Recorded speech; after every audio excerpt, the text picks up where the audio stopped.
Bueno, esta es la primera clase de biofísica.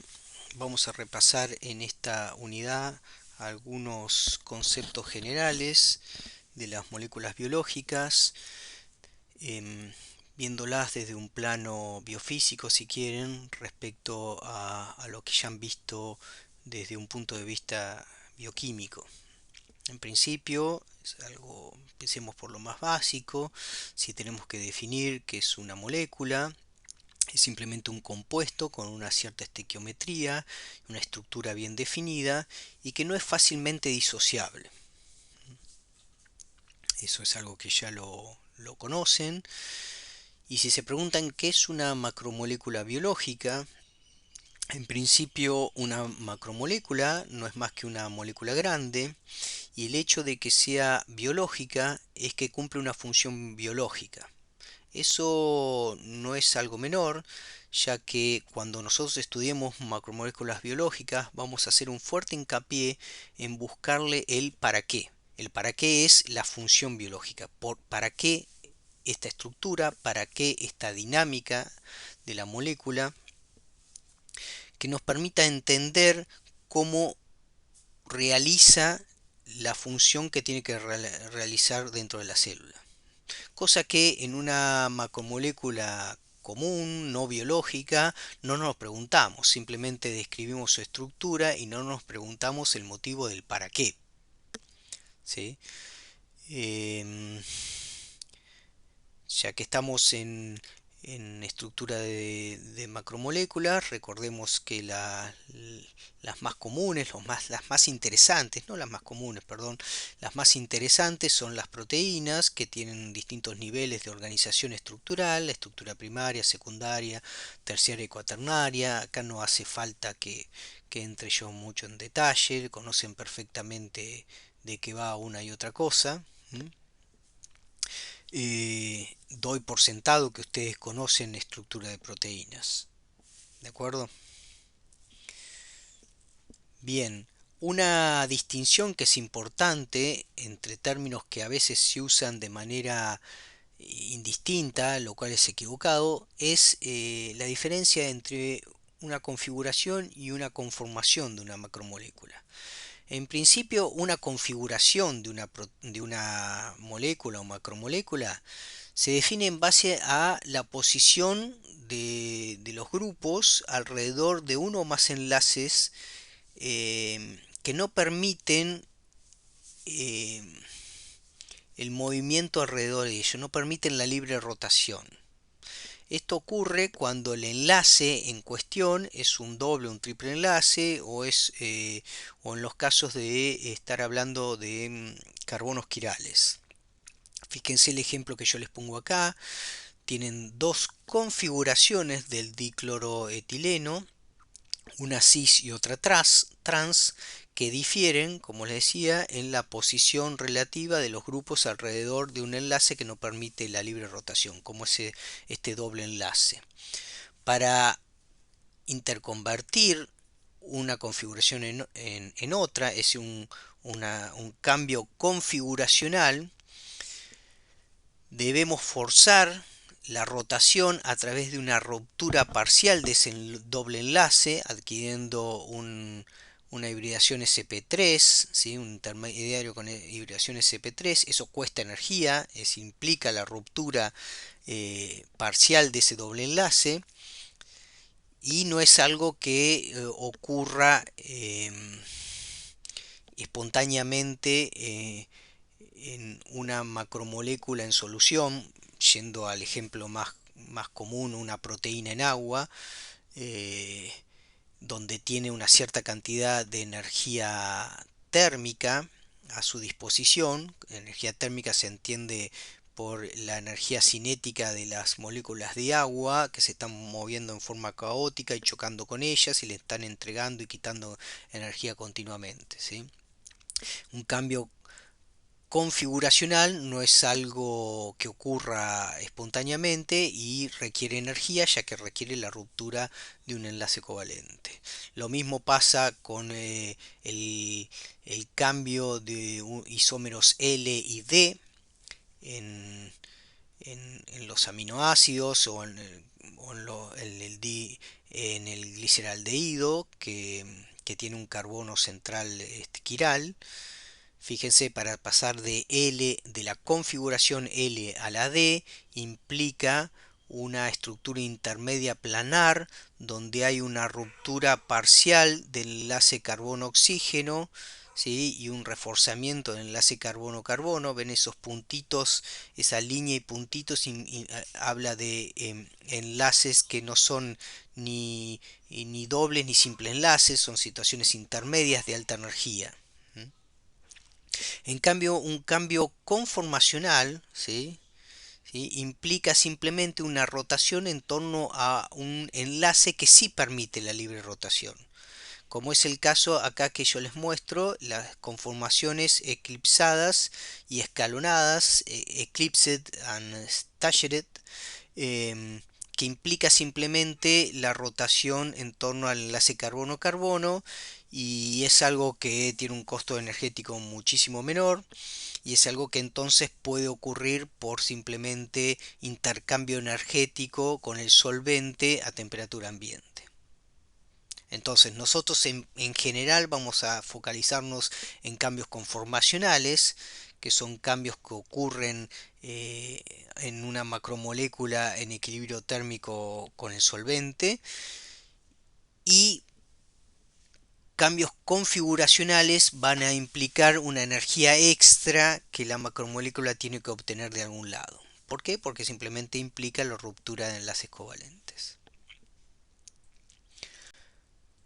Bien, también a modo de repaso, recuerden la forma en que se definen los estereoisómeros L y D en los aminoácidos. L-alanina y D-alanina están basados en tomar el prototipo del L-gliceraldehído y D-gliceraldehído, la orientación relativa en torno en la dirección de las agujas del reloj o en contra de las agujas del reloj, la disposición espacial de los grupos funcionales en el L y D gliceraldehído. Por analogía, ¿sí? Permite definir los isómeros L y D de cada uno de los aminoácidos. Eso también lo conocen, pero simplemente para que lo tengan fresco en, en esta clase. Ahora bien, para saber una macromolécula si está en una conformación o configuración determinada, eh, es cierto, si bien dentro de una macromolécula pueden tener muchos enlaces alrededor de los cuales los grupos pueden rotar o no, pero en principio supónganse que tengamos una molécula de 4 átomos, A, B, C y D. ¿Cómo podemos cuantificar en qué situación o en qué conformero nos encontramos? Supónganse que si hablamos de conformeros, está claro por lo que acabamos de ver, que el enlace BC permite libre rotación, ¿sí?, de los grupos funcionales. Entonces, en principio, ¿qué es un ángulo diedro? Sería el ángulo formado por los planos constituidos por los átomos A, B y C. Recuerden, 3 átomos pueden definir un plano. Y el plano formado por los átomos B, C y D, como están viendo en la figura abajo. El ángulo formado por esos dos planos, θ, es el ángulo diedro. Entonces el valor del ángulo diedro puede variar en este caso por simetría, entre 180 y 0 grados, pero también podría variar entre 360, de 0 a 360, según la composición de los grupos funcionales. Acá, como estamos teniendo un solo átomo unido a B y un solo átomo unido a C, va a variar entre 0 y 180 grados. Va a ser 0, 180 o menos 180 según en qué dirección se mida el ángulo. Y fíjense que en los casos que A y D quedan posiciones opuestas respecto al enlace B y C. Vamos a estar hablando de un ángulo de 180 o menos 180, como lo quieran definir. Si hacemos una rotación y ponemos el enlace AB casi perpendicular al enlace CD, vamos a tener un caso de 90 o menos 90 grados.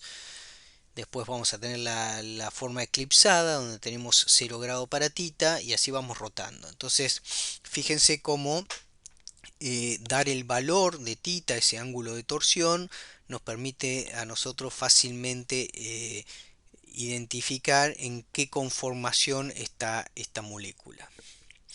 Dada la importancia de los ángulos diedros, nos vamos a tomar un momento para les voy a mostrar cómo se calculan, ¿sí? Porque hablar de ángulos diedros es algo que se usa muchísimo en biofísica de macromoléculas y van a tener que andar haciendo referencia constantemente a sus valores, ¿sí? Veamos entonces brevemente cómo se calculan, al menos una de las formas de calcular los ángulos diedros. Perdón, antes de eso les quería recalcar una cuestión, ya que las macromoléculas van a tener muchos enlaces alrededor de los cuales los grupos funcionales pueden rotar libremente, y otros enlaces alrededor de los cuales no pueden rotar libremente. Entonces va a haber configuraciones y conformaciones. Es importante definir qué es la estructura nativa en este caso. Nuevamente voy a estar continuamente tomando como principal ejemplo en este curso las proteínas, y en algunos casos voy a hablar de ácidos nucleicos.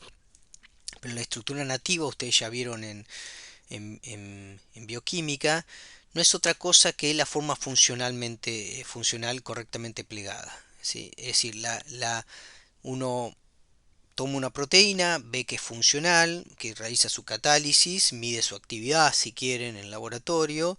Bueno, si esa actividad es significativa, uno dice que la proteína está en la estructura nativa.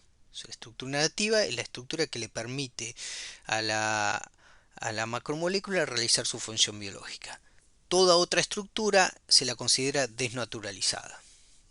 Entonces, claramente uno diferencia entre nativo y desnaturalizado si la estructura asociada permite o no a la macromolécula realizar su función biológica. Eso me había quedado un poco en el tintero, y ahora volvemos nuevamente a cómo calculamos los ángulos diedros.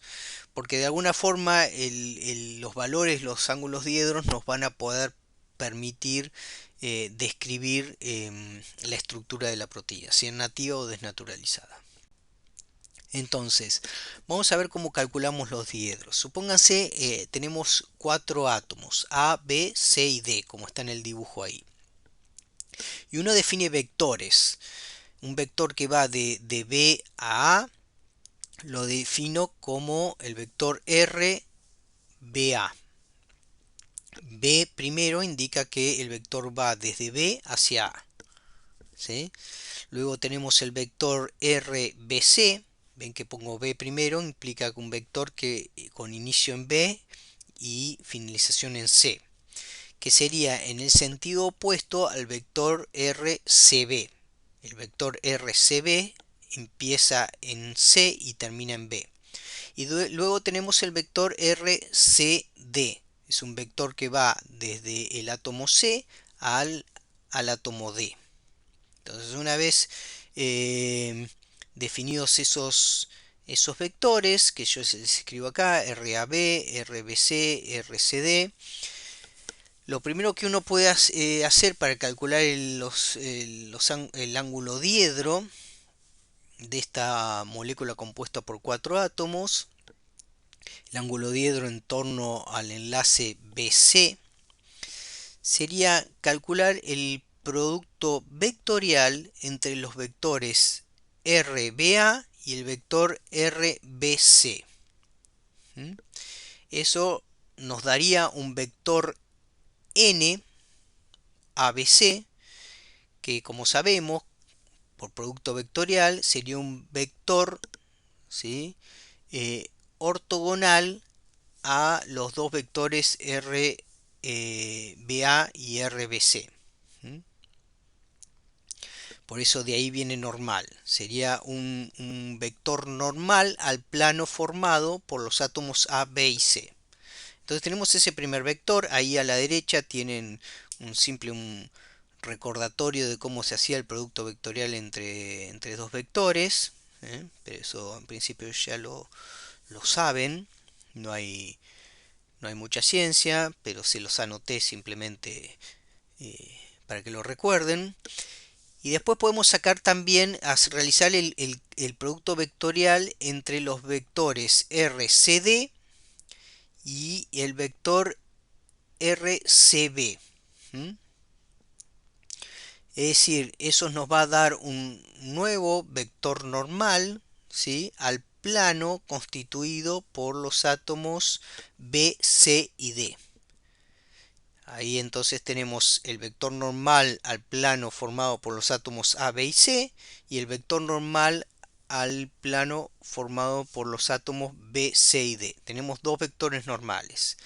Ambos los puedo normalizar, que sería dividir por su módulo, para que tengan un módulo igual a 1.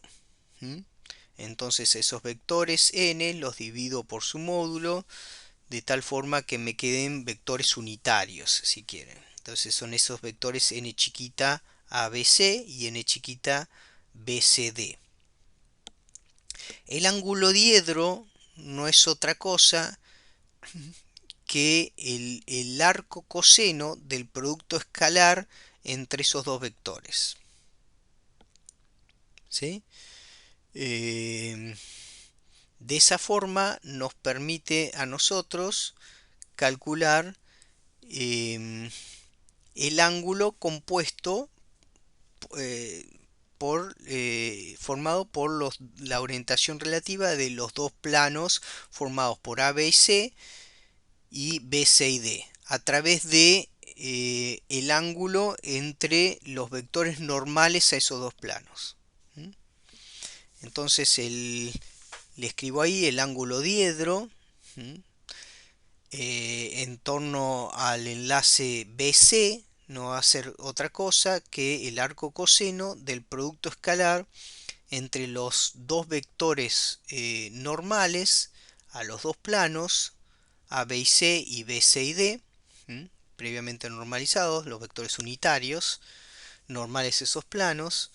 En el producto escalar, recuerden que el producto escalar es módulo de 1 por el módulo del segundo vector por el coseno del ángulo. En este caso los módulos son 1 porque son vectores unitarios.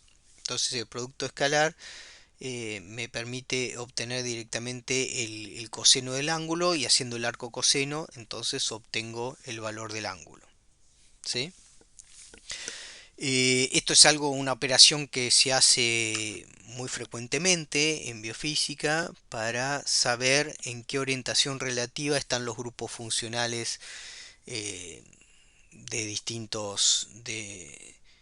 distintas partes de la macromolécula. A modo de ejercicio, acá les doy un valor, traten de hacerlo, nos consultan, pero acá les doy, fíjense ahí abajo lo que les dibujo es la histidina, que tienen el carbono alfa, el carbono beta, el grupo carboxilo, el grupo amino, y les doy los valores de la posición del átomo A, que sería el nitrógeno del grupo amino, 21,35 sería la coordenada X del nitrógeno, 31,325 sería la coordenada Y y la coordenada Z, 22,681. Entonces X y Z del átomo A, que sería el nitrógeno de la mina, el X y Z del átomo B, que sería el carbono alfa, el X y Z del átomo C, que sería el carbono beta, ¿m?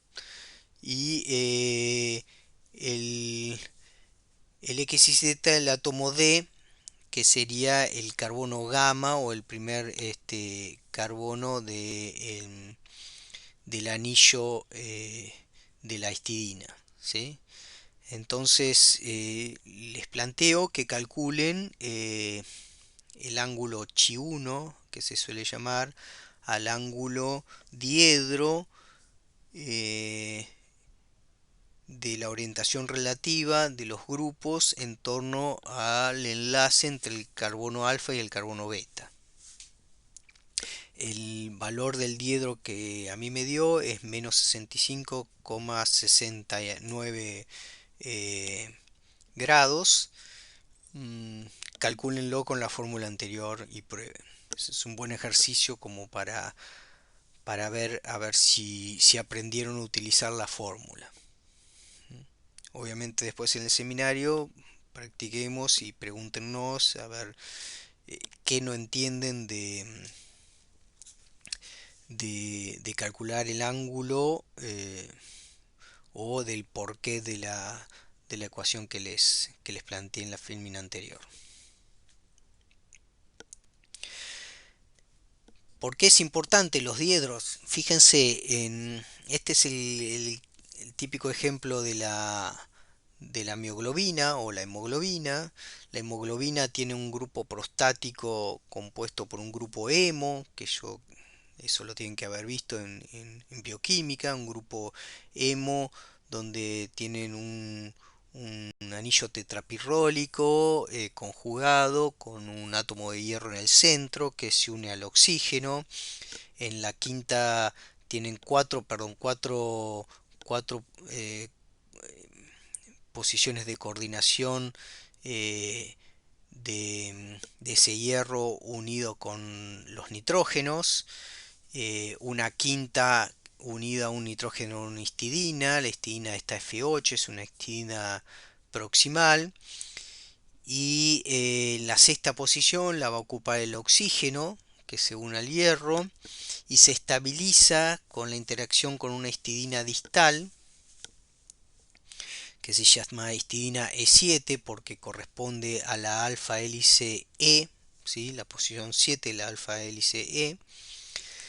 Y entonces si uno mira el ángulo chi1 de la histidina, esa histidina distal, histidina E7, nuevamente les dibujo el ángulo chi1 que les mostraba, que hicieron el cálculo, el ángulo del cálculo de la filmina anterior, del ángulo diedro en torno al enlace carbono alfa, carbono beta.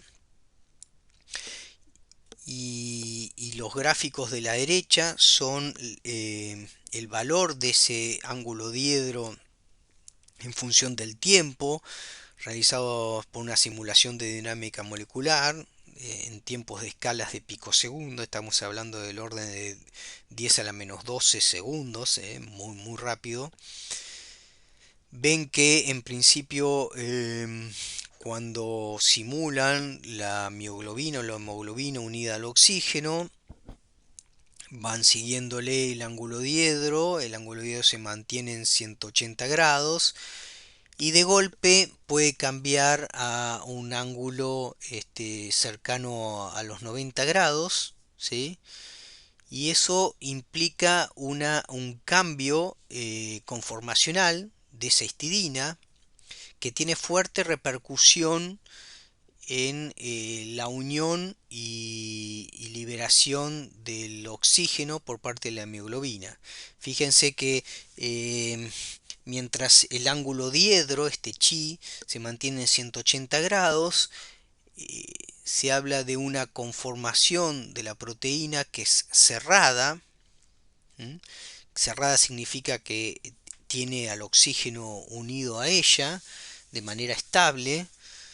Y si uno le mira la distancia hierro-oxígeno o la distancia del nitrógeno de la histidina, de esta histidina distal al oxígeno se mantiene relativamente chica, quiere decir que el oxígeno está unido al hierro y a la histidina, pero cuando la histidina experimenta un cambio conformacional, por los motivos que sean, ¿sí? Simplemente por fluctuaciones térmicas o motivado por algún estímulo alostérico, los motivos que sean, les repito, cambia ese ángulo a 90 grados, de golpe la distancia hierro-oxígeno aumenta y la distancia histidina-oxígeno aumenta, que habla que se adquiere una estructura que se llama abierta, en la cual el oxígeno ya está separado del grupo hemo y de alguna forma se estimula su liberación. Entonces fíjense con el seguimiento o el monitoreo de un solo ángulo diedro a nosotros nos permite hablar de las conformaciones abierta y cerrada de la hemoglobina. La cerrada tiene alta afinidad por el oxígeno, la abierta tiene muy poca afinidad por el oxígeno. ¿Sí? Son dos conformaciones bien distintas que les deben haber hablado de ellas en bioquímica. De ahí la relevancia de saber calcular ángulos diedros, porque automáticamente ustedes pueden asociar lo que están viendo a una u otra conformación de la hemoglobina. Obviamente que cada una de esas dos conformaciones, abierta y cerrada, open y close, eh, hacen referencia también a otros cambios conformacionales, pero el más significativo es la variación del diedro de la histidina. Bien, ahora estos cambios conformacionales dentro de una macromolécula como el que acabamos de ver, la rotación en torno al enlace carbono alfa, carbono beta en el aminoácido histidina, se deben a que básicamente las macromoléculas, aparte de estar compuestas por los monómeros, que son en el caso de la proteína los aminoácidos unidos covalentemente, los, formando los enlaces peptídicos, la estructura estabilizada por lo que se llama interacciones débiles.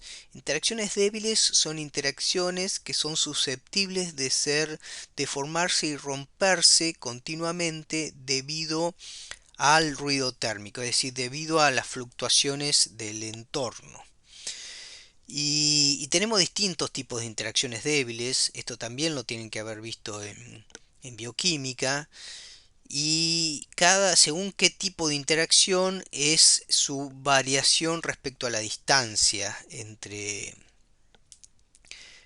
los grupos o átomos que interaccionan. La interacción carga-carga varía en relación 1 sobre R, la distancia la interacción carga-dipolo cae mucho más abruptamente en 1 sobre R cuadrado, la dipolo-dipolo mucho más, la dipolo-dipolo inducido todavía más, y las interacciones de Van der Waals, que son de dispersión y repulsión, caen muchísimo más respecto a la distancia, es decir, a medida que se alejan los grupos funcionales, la interacción cae rápidamente. ¿Mm? Las primeras dependen fuertemente de la polarizabilidad del medio, ya que recuerden que una carga disuelta, por ejemplo un sodio, una carga disuelta en agua, tiene un casquete de aguas alrededor que se llama esfera de hidratación, ¿sí? Que son un montón de aguas que rodean a ese ion de manera esférica interaccionando con él. Entonces, según el tipo de interacción débil es su variación en la distancia. Entonces hablamos de interacciones débiles de largo alcance y de corto alcance. Las interacciones carga-carga, carga-dipolo, dipolo-dipolo se suelen considerar de largo alcance porque la variación en 1 sobre r o en 1 sobre r cuadrado o 1 sobre r cubo permite que sigan teniendo cierta relevancia a distancias relativamente largas. Mientras que las interacciones carga-dipolo inducido o las interacciones de Van der Waals son de muy corto alcance, con unos poquitos nanómetros ya la interacción no casi cae a cero. Entonces las interacciones de Van der Waals son de muy corto alcance, las interacciones iónicas como carga-carga y carga-dipolo y dipolo-dipolo son de mayor alcance. Entonces hablamos de interacciones débiles de corto y de largo alcance, ¿sí? Eso yo creo entender que también lo vieron. Y obviamente que no solamente las interacciones débiles se diferencian por su variación respecto a la distancia entre los grupos o los átomos que interaccionan, sino que también por su fuerza, por la intensidad de la interacción. Siendo, a ver, las más fuertes de todas son las interacciones covalentes, es decir, recuerden que la energía de interacción se mide por la energía necesaria para separar los átomos que la forman.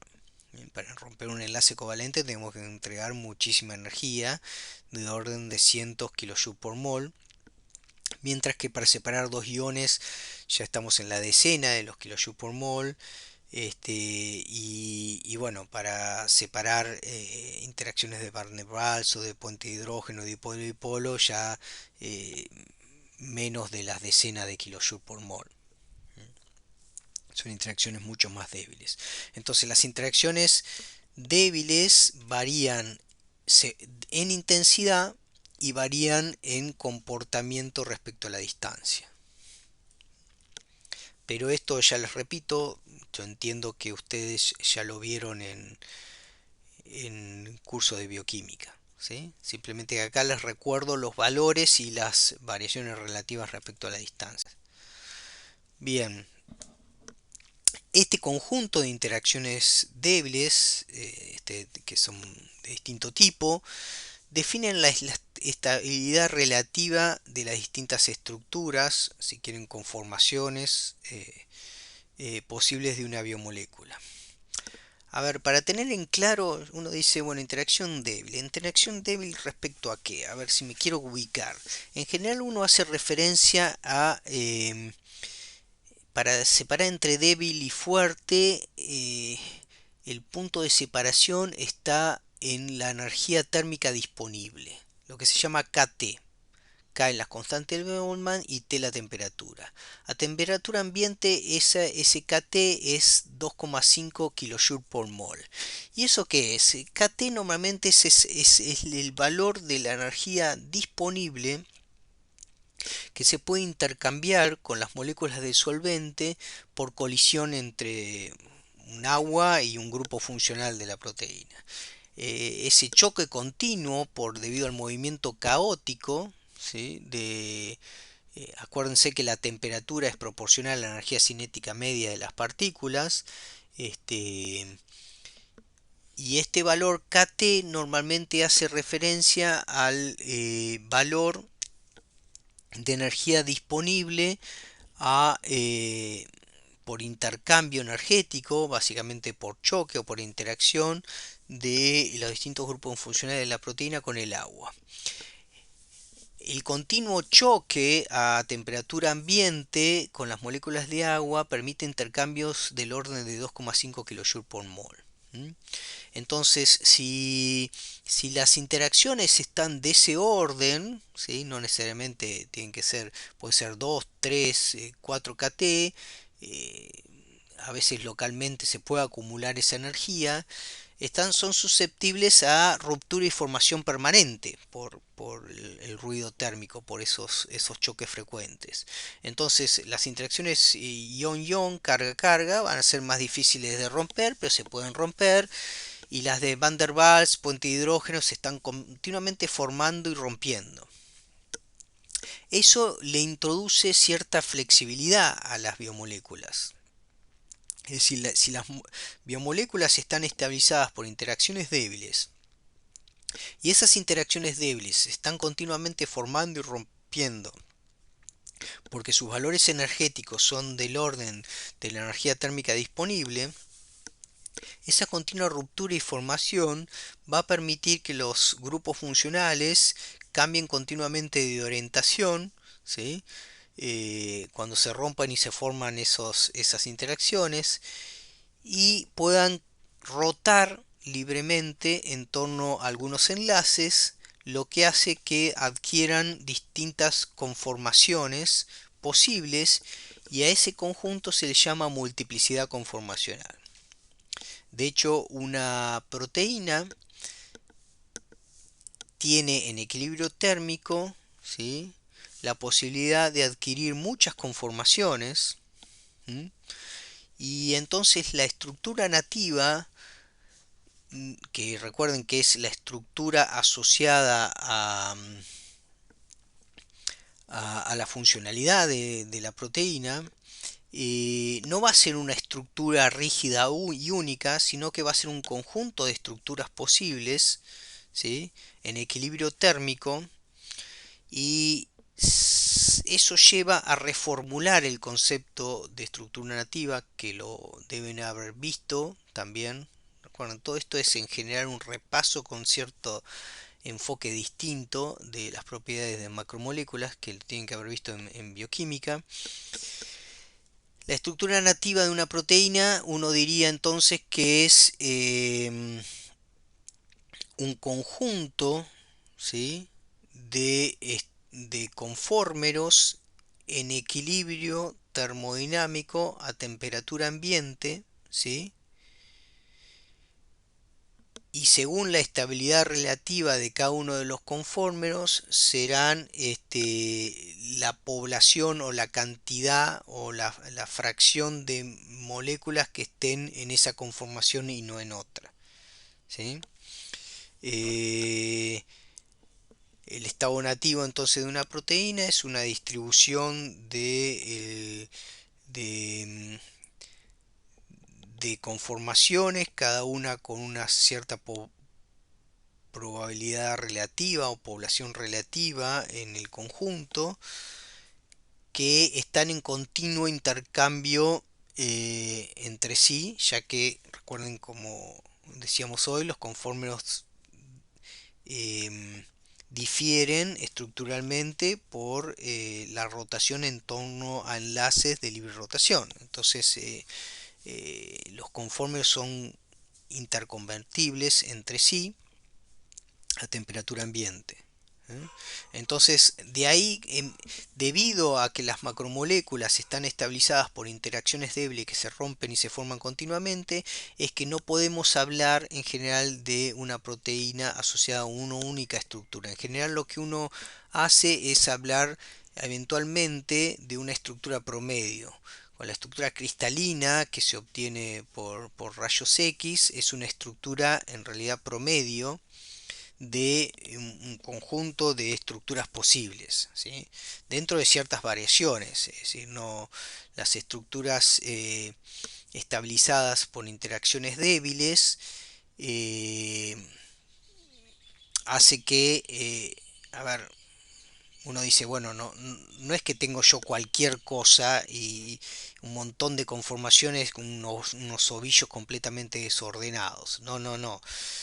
Ustedes ya vieron en bioquímica que en realidad hay una optimización de las interacciones débiles que en su conjunto le da una cierta estabilidad relativa a la macromolécula, y la ruptura y formación ocurren de manera individual en cada una de las interacciones débiles, pero nunca en su conjunto completo, ¿sí?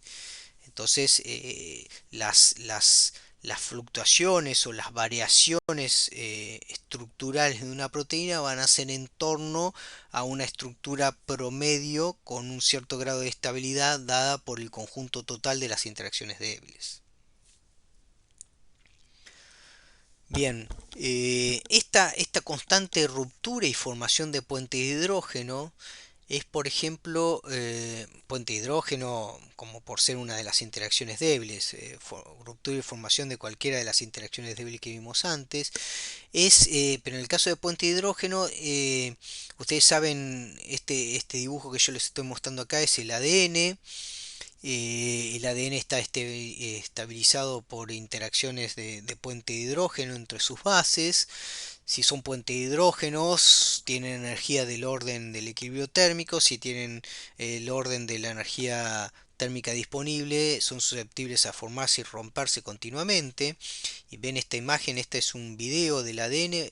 Esto es un ADN en agua. Supónganse que estén rodeados de agua, está continuamente abriéndose y formándose esos puentes de hidrógeno entre pares de base, están continuamente rompiéndose y formándose, y eso es lo que permitiría que compuestos como la urea o el formaldehído, perdón, la formamida, eh, eh, lo desnaturalicen, porque si el puente de hidrógeno entre los dos bases fuera perfectamente estable, no habría la posibilidad de que la urea forme puente de hidrógeno con alguna de las bases. Pero si por un instante ese puente de hidrógeno se forma, los grupos funcionales que forman ese puente de hidrógeno quedan expuestos a formar otros puentes de hidrógeno, es ahí donde la urea interacciona con ellos. Eh, si por un momento el par de bases rompe ese puente de hidrógeno y esos puentes de hidrógeno no se vuelven a formar como estaba antes, sino que se forman con la urea o con la formamida, ya la urea forma un puente de hidrógeno más estable que el que forman los pares de base, y ya es más difícil que se vuelvan a formar, y eso hace que se desnaturalice el ADN.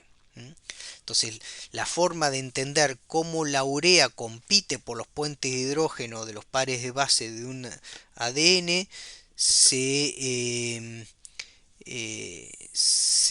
logra a través de entender que los puentes de hidrógeno que forman los pares de base son interacciones débiles que están continuamente formándose y rompiéndose. De otra forma, uno no vería el motivo o no vería la forma en que la urea rompa el puente de hidrógeno entre bases y genere un puente de hidrógeno entre ella y uno de los pares de base. Bien. Eh, Ahora, vayamos a otra parte de la teoría de hoy, que es nosotros, hasta acá yo les estuve comentando que las macromoléculas están estabilizadas, la estructura de las macromoléculas está estabilizada por interacciones débiles. ¿Estamos de acuerdo? Bien. Ahora, esas interacciones débiles en sí mismo no explican cómo una proteína se pliega. ¿Por qué? Porque esas interacciones débiles, yo le decía, bueno, principalmente son débiles, de acuerdo. Bueno, pero en su conjunto, si estoy hablando de 100 puentes de hidrógeno bien ordenados, qué sé yo, tienen una estabilidad mucho mayor y se van rompiendo de a uno o dos, nunca se rompen todos en su conjunto, entonces le dan una estabilidad adicional a la estructura, de acuerdo. Pero recuerden que esas interacciones débiles, además de débiles, son de corto alcance. Es decir, caen rápidamente su intensidad conforme los grupos funcionales se separan entre sí. Entonces, en una proteína completamente desnaturalizada, los grupos funcionales que formarían el puente de hidrógeno, por ejemplo, en una alfa hélice, no interaccionan entre sí porque están muy alejados.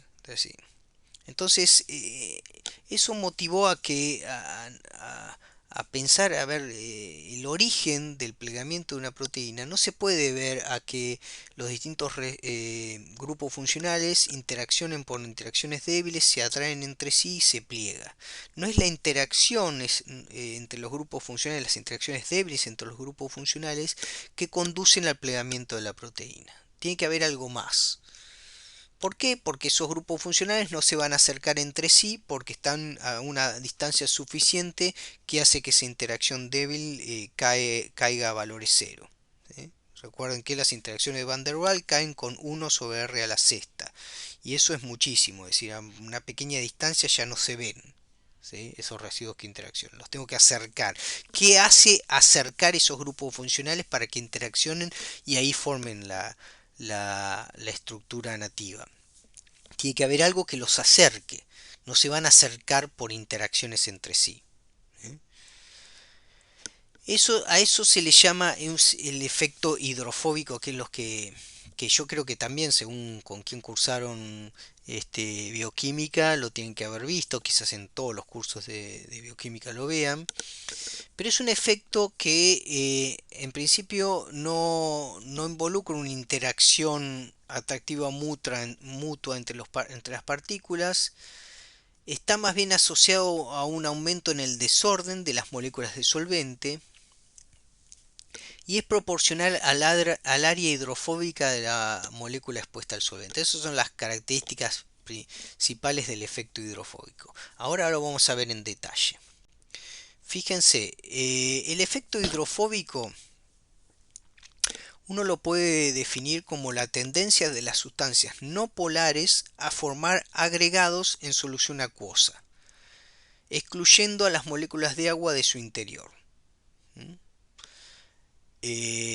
Eso hace que, por ejemplo, yo, si disuelva dos moléculas de benceno, esas dos moléculas de benceno en agua van a intentar juntarse, formando un dímero, si quieren, en solución. Si agrego 4 o 5, van a tratar de apelotonarse todas juntas, ¿sí? Y formar una especie de esfera de moléculas de benceno en vez de estar cada una disuelta por separado en agua.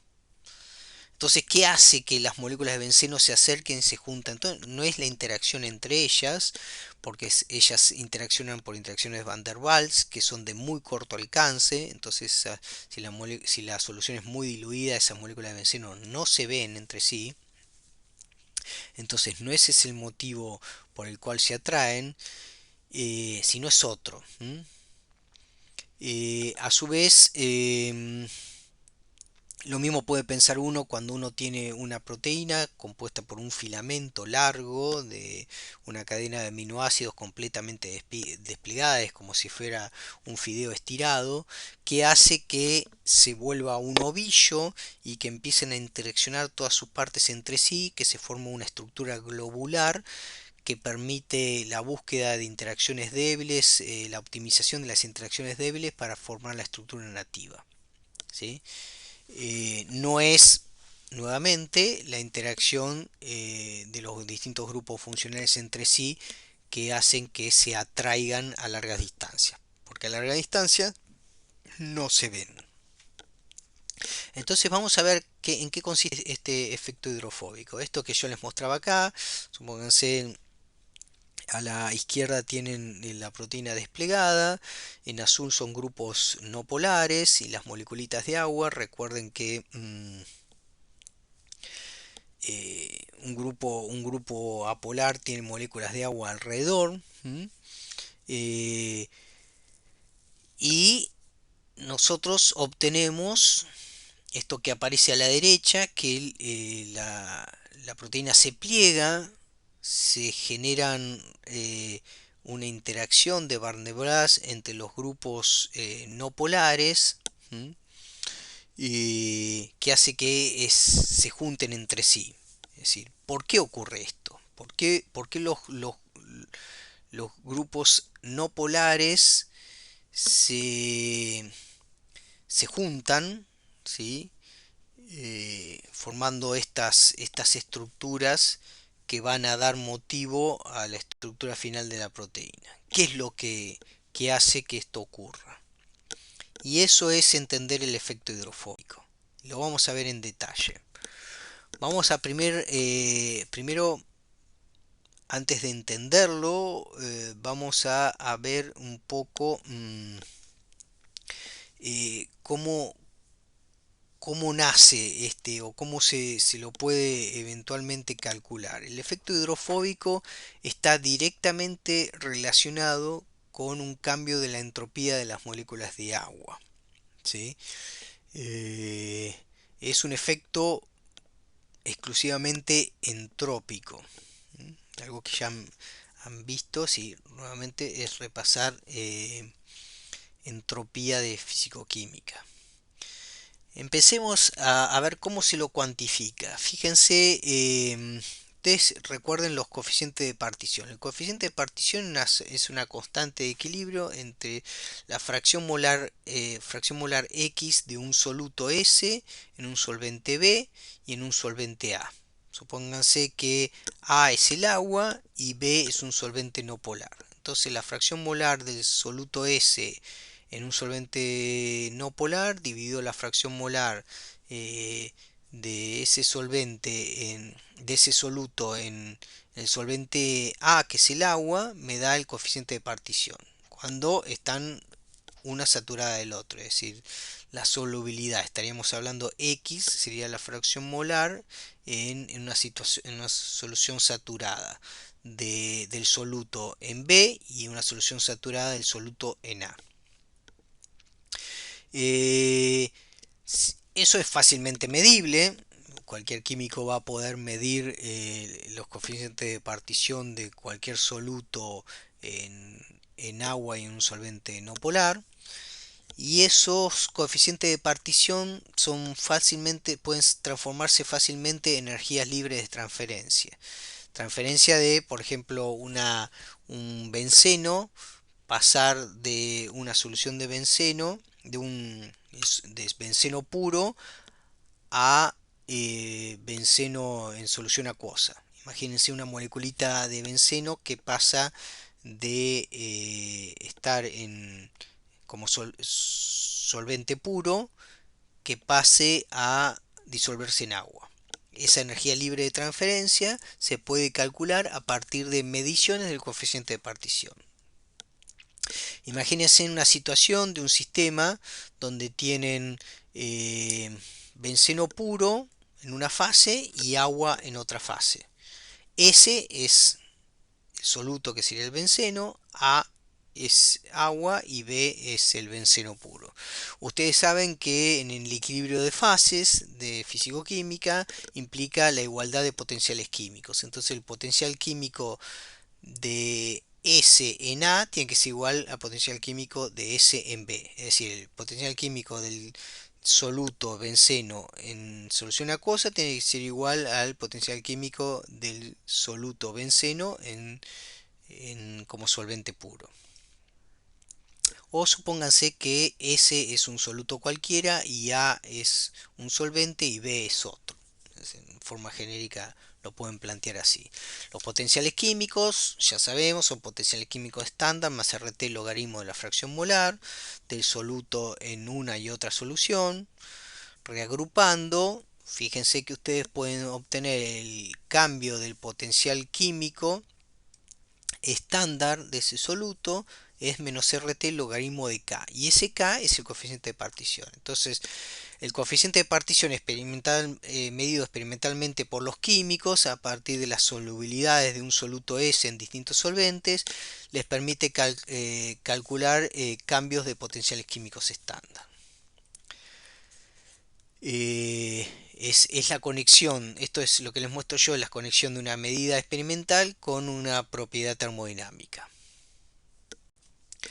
Ese potencial químico estándar, a su vez ustedes saben, como cualquier potencial químico, es delta H estándar menos T delta S estándar, ¿sí? Eso ya lo saben de fisicoquímica. Y a su vez la entropía estándar, si ustedes saben el valor del cambio de entropía estándar a una temperatura T1, Después pueden llegar de T1 a T integrando el delta de la capacidad calorífica a presión constante dividido la temperatura. ¿Mm? De tal forma que tienen esta expresión que ustedes ya conocen, para las entropías de calentamiento de T1 a T final, y arbitrariamente pueden elegir T1 de tal forma que el delta S estándar a T valga 0. En definitiva, ustedes, lo que les repetía, a través midiendo coeficientes de partición, pueden obtener los,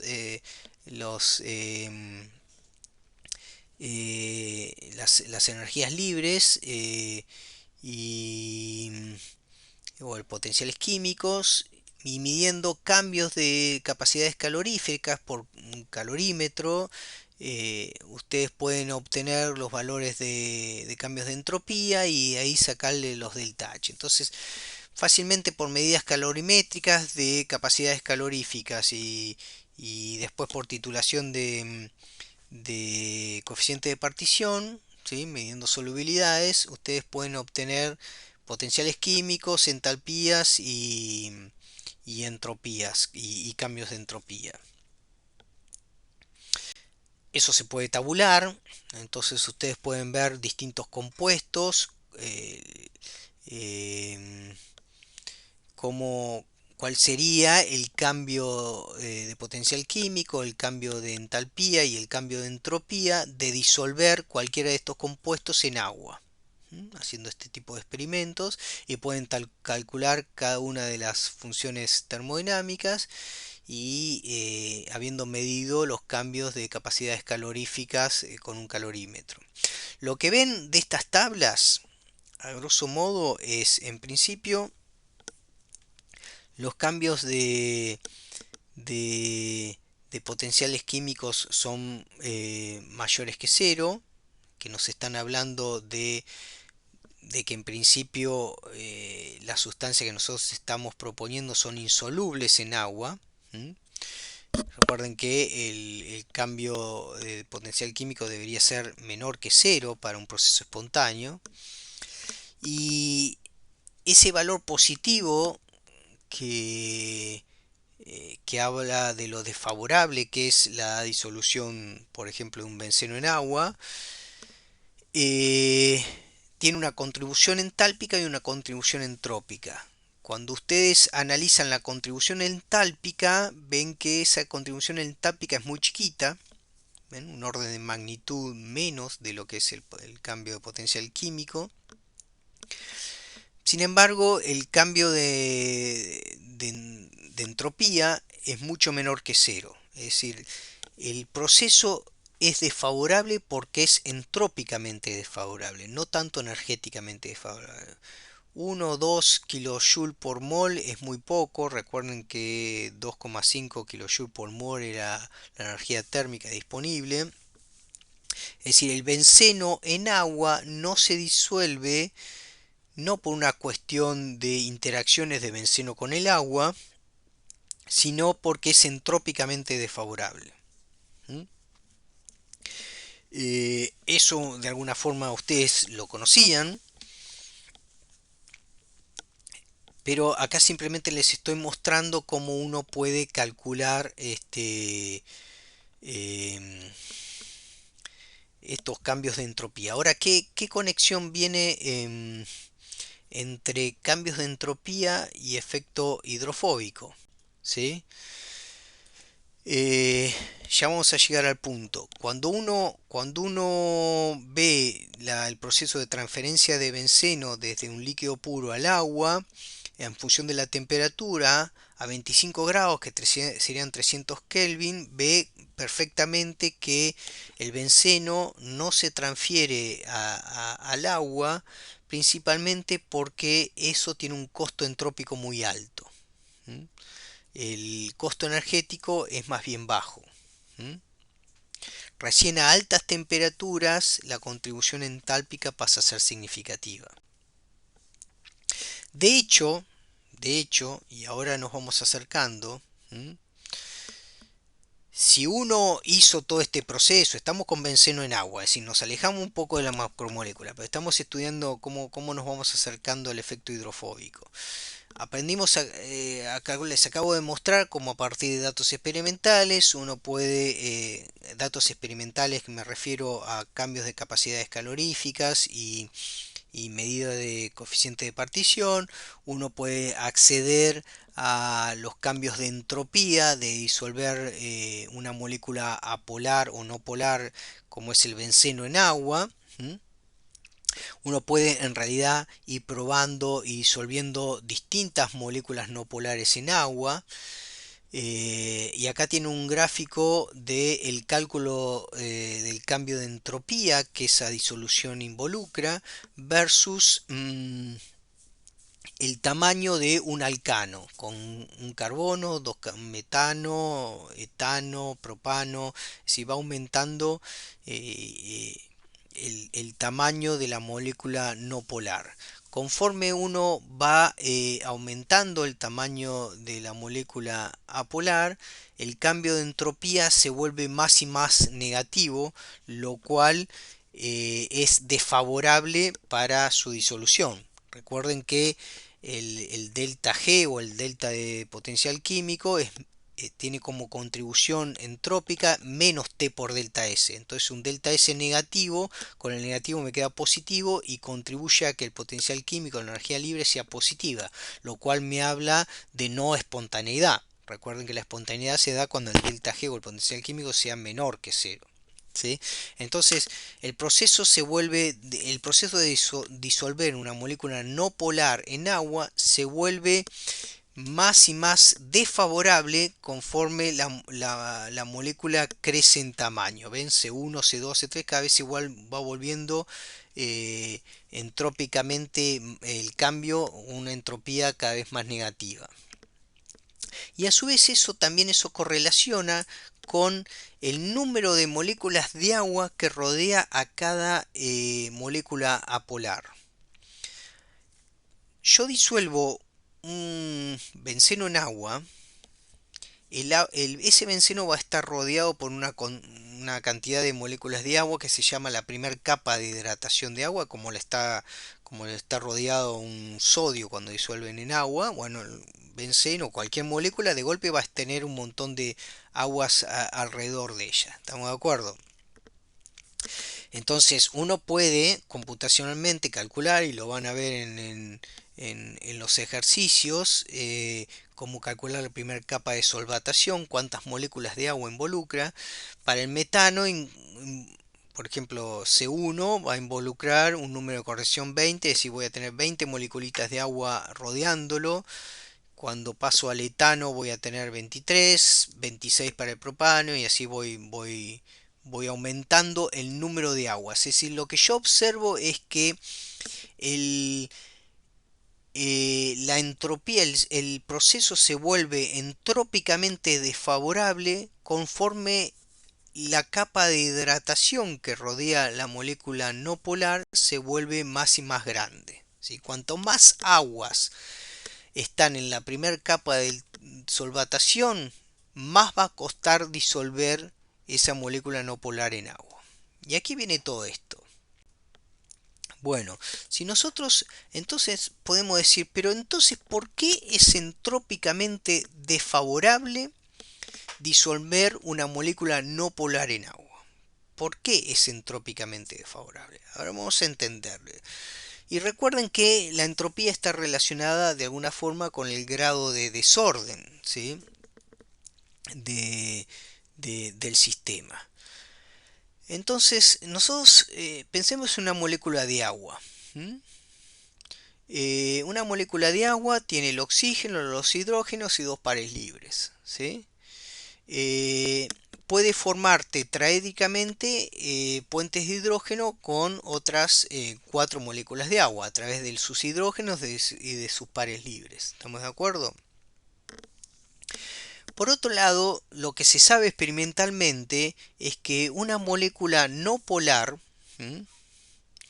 disuelta en agua se rodea de una capa de hidratación de moléculas de agua que adquieren propiedades muy cercanas a las del agua sólida, es decir, una capa de hidratación relativamente rígida que se llama clartrato, en las cuales yo tengo un conjunto de agua, de moleculitas de agua de la primera capa de hidratación que tienen una rigidez excesiva respecto a em, las posibilidades de movimiento que tiene una molécula en el seno de una molécula de agua en el seno de la solución. Es decir, las aguas de la primera capa de hidratación de una molécula no polar forman estructuras rígidas que se llaman clartratos. Entonces, cada molécula hidrofílica contrarresta esta disminución de entropía interaccionando fuertemente con el agua. Pero una hidrofóbica hace que haya un montón de aguas con menor movimiento que lo que tendrían si no estuvieran apoyadas en la superficie de esas moléculas. A ver, yo acá les voy a mostrar el siguiente ejemplo. Yo creo que acá con esto lo van a entender. Fíjense, ¿por qué hay una disminución de la entropía, ¿sí? Del sistema cuando disuelvo una molécula no polar en agua? En efecto, una disminución de la entropía del sistema conjunto, ¿sí? Imagínense una molécula de agua en el seno de la solución. Puede formar puentes de hidrógenos con distintas orientaciones, se van continuamente rompiendo los puentes de hidrógeno, comparten el hidrógeno según la orientación relativa de sus hidrógenos y sus puentes de hidrógeno. Ven las imágenes de arriba, es como si la moleculita de agua central estuviera rotando. En realidad lo que está haciendo es continuamente rompiéndose y formándose los puentes de hidrógeno, intercambiando hidrógenos con las moléculas vecinas. Ahora, si yo de golpe le pongo a esa molécula de agua una superficie polar, ya no va a poder rotar. Es decir, hay una superficie en la cual ya no forma puente, se le impide la formación de puente de hidrógeno si quieren, porque desaparece la mitad de las moléculas de agua con las que interaccionaba por puente de hidrógeno. Entonces queda formando puente de hidrógeno, en este caso, por ejemplo, con solamente dos moléculas de agua. Esos puentes de hidrógeno van a tener mayor vida media porque ya no pueden formarse y romperse porque no tienen libertad de formarse con otros. Eso se ve, entonces ya la molécula de agua no tiene esa libertad de rotación, ¿sí? Y esa disminución o esa pérdida de libertad de movimiento se puede interpretar como una disminución de la entropía rotacional del agua. Y eso se observa en resonancia magnética nuclear. Es decir, el agua que está en contacto con una superficie apolar pierde libertad de movimiento, pierde desorden rotacional, es decir, ya no puede adquirir un montón de conformaciones alternativas, orientaciones relativas si quieren, con las otras moléculas de agua, sino que, porque yo le anulé la posibilidad de la mitad de las moléculas de agua con las que interaccionaba. Entonces se tiene que limitar a formar puente de hidrógeno con la mitad de las moléculas de agua que antes lo hacía. Esos puentes de hidrógeno van a tener entonces más duración porque se rompen y se forman, la molécula no puede rotar, ¿sí? Entonces se queda en la estructura original donde se rompió esa interacción, entonces es más favorable que se vuelva a formar la misma interacción. Entonces esta pérdida de libertad de movimiento, ¿sí? Es una disminución del desorden, si quieren, rotacional, porque desorden asociado con, recuerden que uno sacaba fotos y era el número de microestados asociados con un macroestado determinado. Entonces uno le saca un montón de fotos a la molécula de agua y va a ver que Si está en contacto con una superficie apolar, la molécula de agua va a quedar en una orientación media fija, mientras que si le saco una foto a una molécula de agua en el seno de una solución, va a tener muchas más orientaciones posibles, ¿sí? Entonces, esta disminución, ¿sí? De la libertad de movimiento, si quieren, es una disminución de la entropía rotacional y es lo que hace que disminuya la entropía del sistema em, cuando una molécula de benceno se disuelve en agua, ¿sí? A ver, antes de hacer algunos cálculos, piensen lo siguiente, eso es algo que lo hablaron, ¿sí? Eh, Eso es algo que se habló en bioquímica, pero cuando una proteína se pliega, uno diría, bueno, el número de estructuras posibles que tiene una proteína en su estado desnaturalizado es muy grande, entonces eso da un montón de microestados posibles, el microestado hablando en términos de configuraciones, básicamente conformaciones, ¿no? En realidad, supongamos que no se rompen enlaces covalentes, conformaciones, un montón de conformaciones posibles, introduce un cierto desorden, ¿sí? Un espagueti ahí disuelto en agua. Em, si se pliega y adquiere una estructura única, uno diría, bueno, disminuye la entropía porque pasamos a tener una sola estructura ordenada cuando antes teníamos un montón de estructuras desordenadas, si quieren, ¿sí?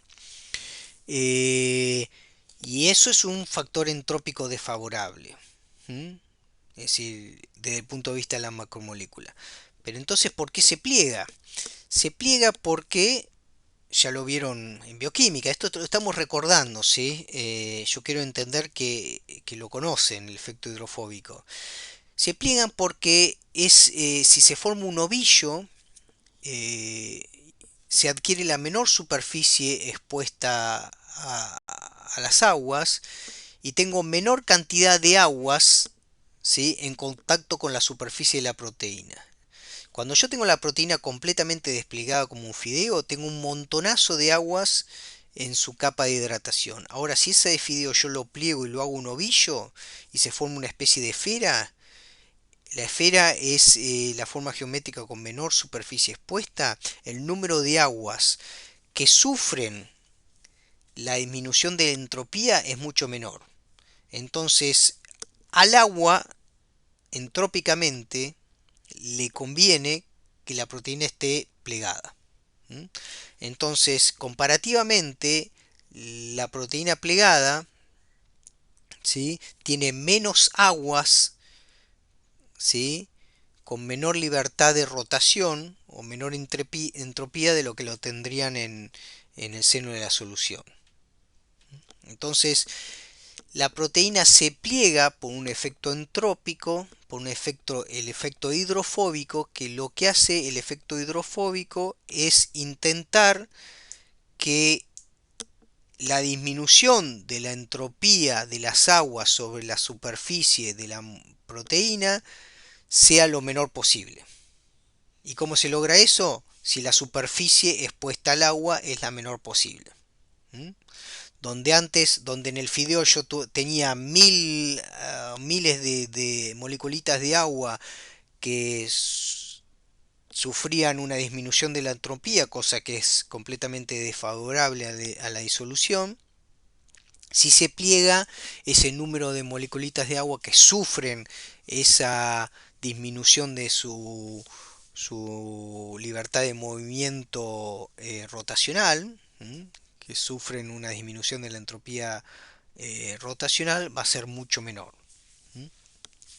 Entonces vamos a hacer algún cálculo, vamos a calcularlo, es decir, yo les mostré cómo experimentalmente se puede proceder a medirlo. Uno puede medir midiendo nuevamente coeficiente de partición. En vez de disolver un benceno, uno puede disolver una macromolécula y hacer medidas de coeficiente de partición y de cambios de capacidades caloríficas, puede obtener estos valores experimentalmente, todo lo que discutimos antes. ¿Cómo lo podríamos calcular? Bueno, supongamos que cada molécula de agua en la primera capa de solvatación forma puente de hidrógeno con la mitad de sus orientaciones posibles alrededor del soluto. Ese dibujo que les mostraba antes decía, bueno, eh, ya la molécula de agua no puede formar la mitad de los puentes de hidrógeno que podía formar antes. Supongamos que consideramos en promedio 15 moléculas de agua, una molécula que tiene 15 moléculas de agua en su primera capa de hidratación. Estamos suponiendo. Y que son 6 orientaciones posibles para cada molécula de agua en el suelo de solución. Plantéenlo, una molécula de agua tetraédicamente van dando vuelta, tienen 6 opciones. Entonces, aplicamos la ecuación de Boltzmann de la entropía, que lo vieron en físico-química, donde Kb es la constante de Boltzmann y W es el número de microestados asociados a un estado termodinámico.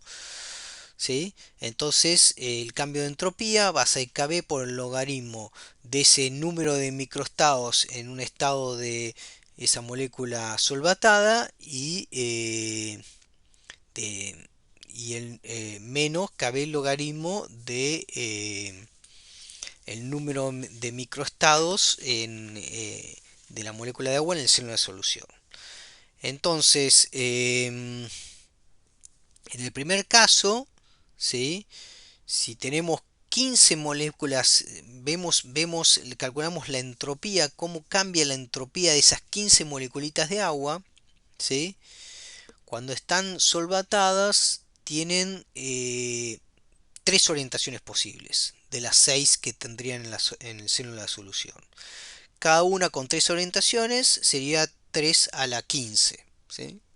Y cada orientación, la orientación relativa de cada moleculita de agua en la capa de hidratación es independiente de la otra molécula de agua. Entonces 3 por 3 por 3 por 3, 3 a la 15.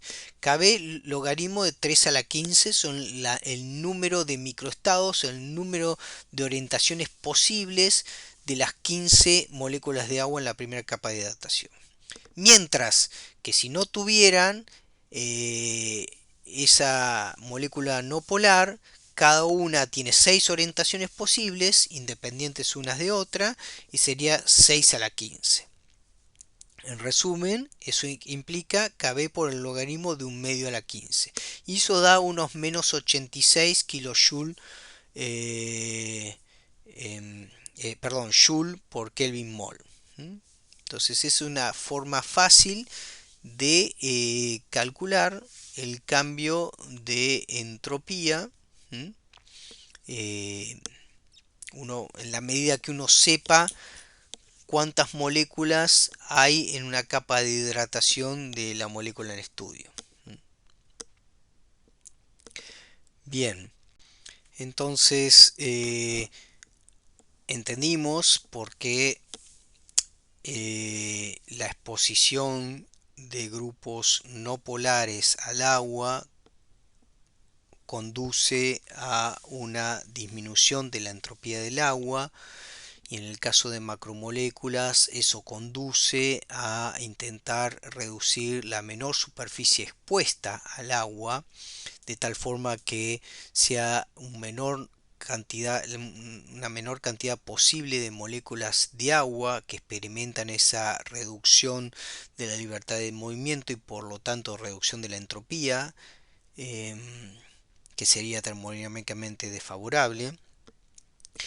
Y lo que no quizás terminamos de entender es por qué entonces energéticamente no hay ninguna contribución, ¿sí? O la contribución es cercana a cero.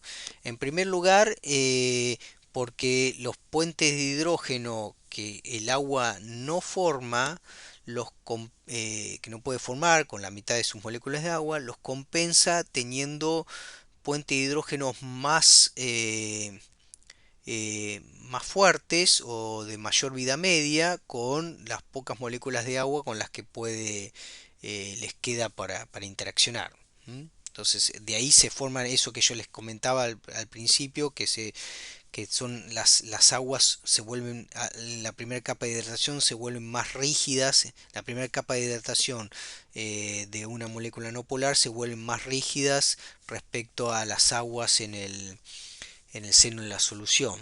¿Por qué? Porque los pocos puentes de hidrógenos que pueden formar son más estables, ya que la molécula, si se rompe el puente de hidrógeno, no puede rotar, no puede cambiar de orientación, se queda en la misma posición que estaba y eso hace más favorable la nueva formación del puente de hidrógeno. Eso se puede observar en simulaciones computacionales y en experimentos de resonancia magnética nuclear. A su vez, también ustedes saben que en una proteína completamente naturalizada, todos los grupos funcionales que pueden formar puente de hidrógeno lo hacen con el agua y cuando se pliegan lo forman entre sí. Entonces estoy cambiando puente de hidrógeno con el agua por puente de hidrógenos entre residuos de la proteína. Energéticamente no se justifica que la proteína se pliegue. Eh, Creo yo que con esto les permite entender de alguna forma el efecto hidrofóbico como un efecto entrópico y les mostré unos mínimos cálculos de cómo se lo puede calcular, ¿sí? Eh, la clase que viene seguiremos con otro tema y bueno, veremos algunos ejercicios al respecto.